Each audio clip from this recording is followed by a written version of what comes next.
Red Apple Media Podcast Network presents This is Protecting America.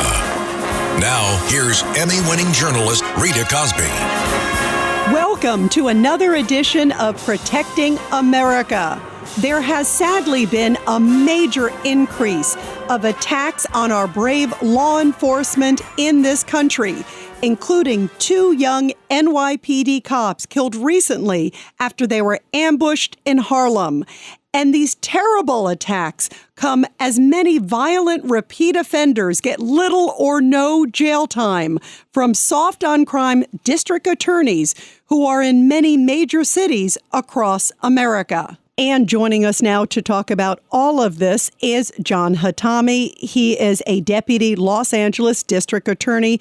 Jon, thank you so much for being here. No, thank you so much for having me, Rita. You know, such a sad day. Just a few hours ago, laid to rest an NYPD hero, Jason Rivera, who lost his life in the line of duty. Also his partner, too, as well, Wilbert Mora. And the funeral just took place for the first officer. What are your thoughts about this war on cops? It gets me so upset and just so worried. First, my prayers go out to Jason's family. And his partners, and Wilbert's family and their partners. Officers, every day leave their family and go out and protect all of us. My wife is a police officer. She's a detective in the Los Angeles County Sheriff's Department. She's also a mom. She's the mother of my children. And, every day she's working today, 2 shifts. One as a detective and another on overtime. Officers go out every day and they put their life on the line for all of us. They're not perfect, like all of us. We're not perfect, but they are moms, they are dads, they're sisters, they're brothers. My grandfather, I was born in New York. I was born in Manhattan. My grandfather was an officer in the New York Police Department, and so it's so sad what happened to Jason and Wilbert. These were young officers who loved being police officers in New York, giving back to their community. And so it's a really, really sad day for them. I hope people and everybody who listens to your podcast understands that police officers do their best. They are part of our community. And they do raise their family and their children in the same community they police. And when you lose a police officer in the line of duty, not only does it affect the officers and their family, it affects the entire community that they police. Absolutely. It's shocking, some of this anti-police rhetoric, too. And I want to get your thoughts, Jon Hatami, on how much that contributes. We had, even in New York City, there was a councilwoman, I couldn't believe this, a city council member from Harlem where the shooting took place. Kristen Richardson Jordan basically came out soon before the shooting and said, hey, the biggest gang, in New York is the NYPD.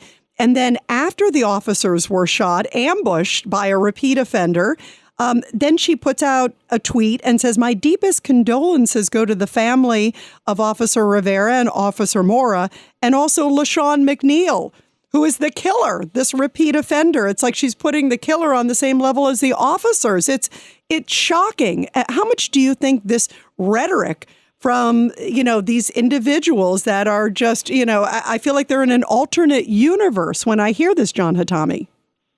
No, I think you're right on regarding the rhetoric. Here's the situation. The overwhelming majority of police officers all over the country are good people. They don't get paid that much, and they deal with a lot. And remember, everywhere they go, usually it's the worst situation for everybody involved because they're going out to crimes and things where something bad happened to somebody. So it's already a difficult situation. And people have to remember, if we don't have police officers, who's going to help children? Who's going to help child abuse victims? Who's going to help domestic violence victims? Who's going to help hate crime victims? Who's going to help the most vulnerable in our society? And a lot of this started with the defund the police movement. What about maybe we should defund politicians? There's a lot of different groups and organizations that don't do a good job. And I can tell you politicians are one of them. And so, the police overwhelmingly do a very, very good job. They overwhelmingly care about our community. Can they be better? Sure. Can we all be better? Of course we can. But that doesn't mean that we should put police officers down. That doesn't mean that leaders should say bad things about police officers. That doesn't mean leaders should try to compare police officers to criminals who are killing individuals. That's completely unfair and unjust. And when leaders put out that it's okay to abuse and put down police officers, you sometimes get people within the country who think that it's okay to hurt police officers. And it's really, really an unfair situation that we put our police officers in. I agree. It sort of gives a green light or encourages somebody, and we have to stand together. It's like if you're not supporting the people who are protecting all of us, it's a revolving door, and it incites these individuals. And if you look at the guy, even in the case of these two officers who tragically lost their lives recently in New York, this guy, LaShawn McNeil, 47 years old, he had a rap sheet, for assault, for, gun charges. I mean, not just in New York, but also in South Carolina. You could tell that this guy was a menace to society. He should not have been out. And it also goes to the message from DAs. And interestingly, Jon Hatami, you're working for one of the most soft on crime DAs, I think, in the country still, Gascon. Tell us about what it's like working for probably the softest on crime DA, maybe one of the ones or the top of the list in the country, George Gascon. He is the softest on crime DA in the country, and he's pretty much one of the leaders for this group of progressive and rogue prosecutors. The DA in Manhattan is part of that group. The DA in San Francisco is part of that group. The DA in Wisconsin is part of that group. When you were talking about the individual who murdered Wilbert and Jason, that person should have been in custody. And we have a large group of progressive and rogue prosecutors that have instituted zero bail throughout the United States. And you see what's happening. You have individuals who are killing police officers who should have been in custody. He had a long rap sheet, a long prior criminal record.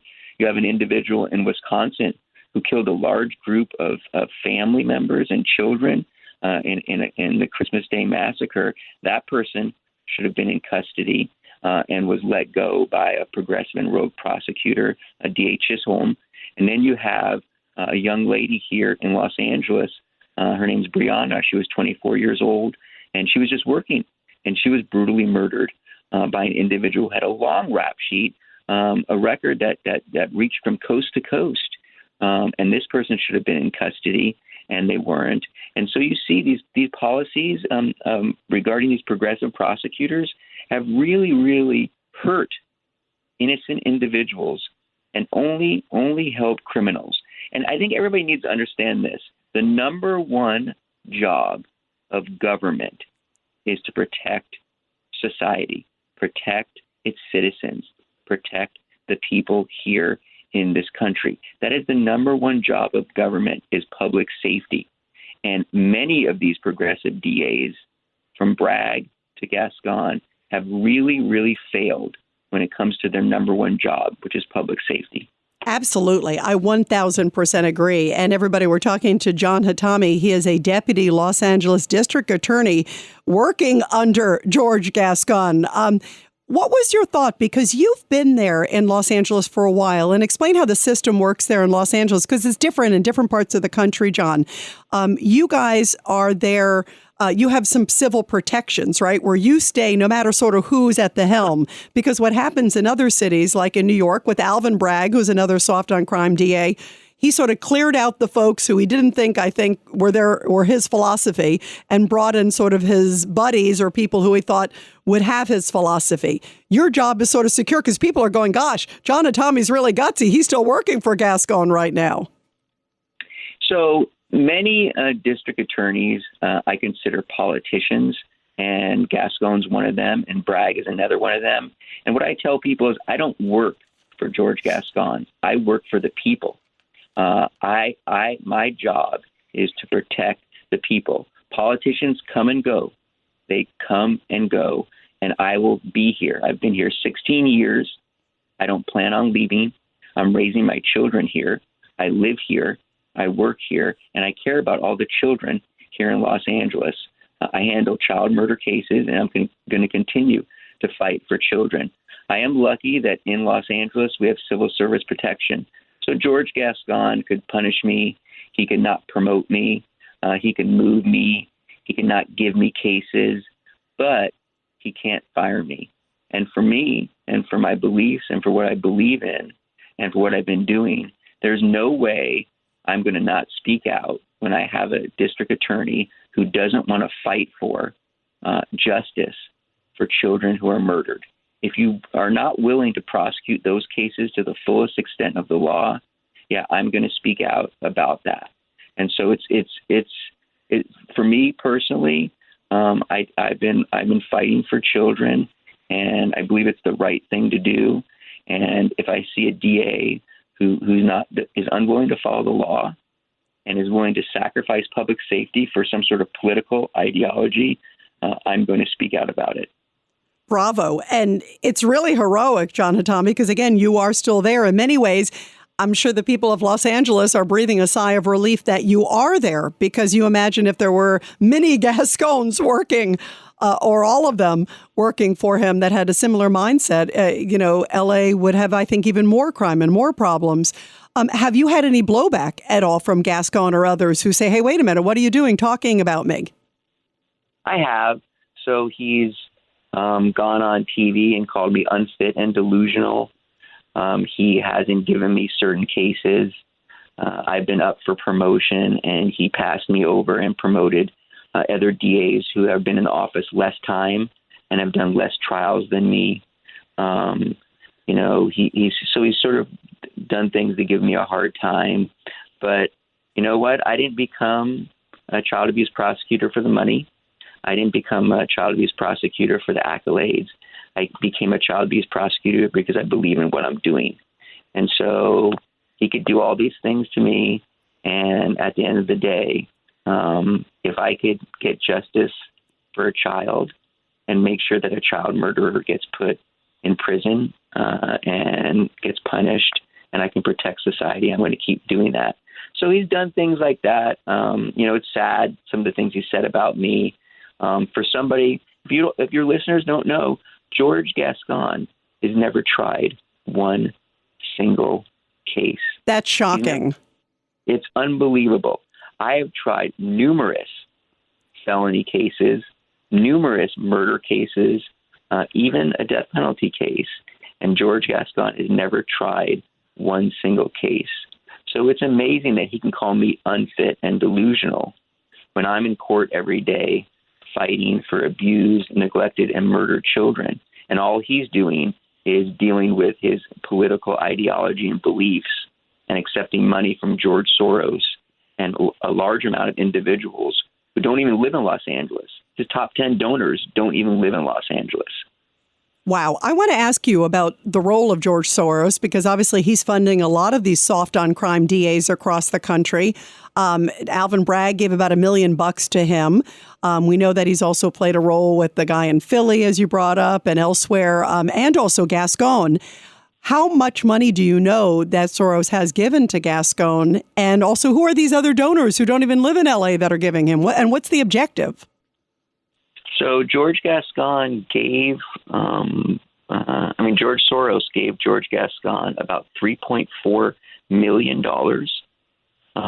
He was able to get about $6.5 million from his top 10 donors who live outside of Los Angeles.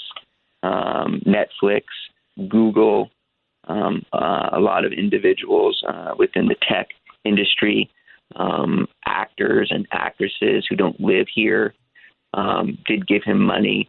But George Soros gave him the most money. Plus, George Soros funds a large amount of organizations that support defunding the police, all over the United States. Absolutely. No, I want to ask you, John, you talked about the $3.4 million. Is that in 1 year or over what period? So the $3.4 million was given to a PAC and used to support George Gascon becoming the DA. And there's a big report that was out in the LA Times, which showed all of the donors that George Gascon had. His top 10 weren't from Los Angeles, showed exactly how much George Soros supplied George Gascon through a political action committee, which was $3.4 million. And it was used during the election period. So George Gascon was able to beat the incumbent, Jackie Lacey. And it was just that 1 year. It really changes the dynamics of these elections. I mean, DA elections, if you infuse, $1, $2, or $3 million into these DA elections, you will really change the results. Because in politics these days, you need to have money. Yeah, that's a lot, and that's a lot of money. Like you just said, that changes the dynamics tremendously. It really does, and people don't understand that. And much of this money comes from individuals who are not affected by the policies of these DAs. I mean, George Soros doesn't live in Los Angeles. He's not affected by these policies. His children are not impacted by these policies, and so he can care less what happens here in Los Angeles. I mean, even when George Gascon did his 1-year press conference, he stood up at the podium with a large group of progressive and rogue prosecutors from all over the United States. But not one person was from Los Angeles. Not one of his prosecutors was up there. Not one elected official from Los Angeles was up at the podium. And this should tell people that George Gascon can care less about Los Angeles. He can care less about the people here. He mostly cares about his political ideology and how they affect politics nationally. Well, and you know what's frightening, John Hatami, as we're hearing it? What is the goal? Is the goal to make America lawless? Is the goal to embolden the criminal? I mean, people go, wait a minute, what is the reason behind a Gascon and an Alvin Bragg and these others? It's almost unfathomable that you'd have prosecutors, top prosecutors, who are saying, let's go light on crime. Let's go easy on the criminal. So when a district attorney like George Gascon and Bragg decide that the first thing they're going to do, the first announcement they make is they're going to talk to you and tell you about all the crimes that they're not going to prosecute, you know that person doesn't deserve to be a DA. Both George Gascon and Bragg, the first thing they did was announce to all the citizens that here's a large group of crimes we're not going to prosecute. Well, that tells you that's really not a good DA. And you know what they were trying to do? I think they want a lawless society. I think they want to abolish prisons.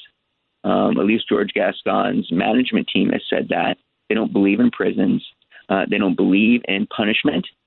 They don't believe in accountability. And they want to turn, I believe, the United States upside down.